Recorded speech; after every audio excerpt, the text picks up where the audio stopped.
আসলে আমরা 54 বছর আগে বাংলাদেশ স্বাধীন করেছিলাম এই দিনেই। সেটা অনেক প্রত্যাশা নিয়ে বাংলাদেশ শোষণহীন সমাজ, বৈষম্যহীন সমাজ, নিপীড়ন নির্যাতন থাকবে না তেমন সমাজ চেয়েছিলাম এবং গণতন্ত্র হবে, সকল স্বাধীনতা হবে, সেটা আমরা পাইনি। 54 বছরে পাইনি। 54 বছর পরে আবার 5ই আগস্টে আমরা দ্বিতীয় স্বাধীনতা পেয়েছি, যার মাধ্যমে আমরা আশাবাদী যে আগামী দিনে বাংলাদেশের শোষণহীন সমাজ গঠিত হবে, ডেমোক্রেসি প্র্যাকটিস হবে এবং বৈষম্যহীন সমাজ গঠিত হবে। কারণ আমরা এই আশায় এই 15 বছরের শরীর শাসন থেকে মুক্তি পেয়েছি। 16 ডিসেম্বরে আজকে দেখুন সব ঢল কিন্তু সেই শক্তি যারা এই 5ই আগস্টে বাংলাদেশ দ্বিতীয়বার বিজয়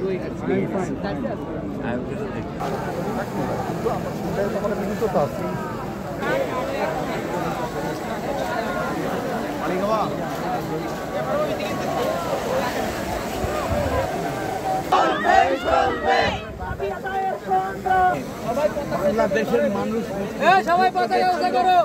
এবং এদের মধ্যে একটা ব্যাপক অংশ জীবন দিয়েছিল দুর্ভাগ্য সেই আকাঙ্ক্ষা পূরণ হয় নাই। বাংলাদেশের 28 লক্ষ কোটি টাকা বিদেশে পাচার হয়ে আছে, আর আমার দেশে 42 লক্ষ গার্মেন্ট শ্রমিকের রেশন দেওয়ার টাকা নাই। এইটা আমরা মানতে পারি না। বাংলাদেশের গার্মেন্ট শ্রমিকদের রেশনিং এর বন্দোবস্ত হোক। যে সকল গার্মেন্টস কারখানা বন্ধ আছে, 26টি পাটকল বন্ধ আছে, 73টি সুতাবস্ত্র কল বন্ধ আছে, 13টি চিনি কল বন্ধ আছে, সমস্ত কলকারখানা চালু হোক এবং বাংলাদেশ বেকারত্বের অভিশাপ থেকে মুক্তি পাক, শ্রমিকরা ভালোভাবে জীবনযাপন করুক, এটাই হচ্ছে আমাদের।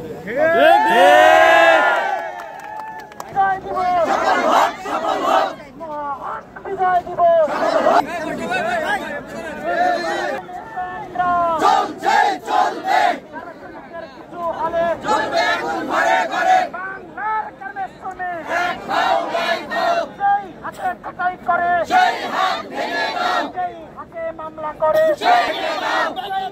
নির্যাতন করে হাতে প্র্যাকটিস করে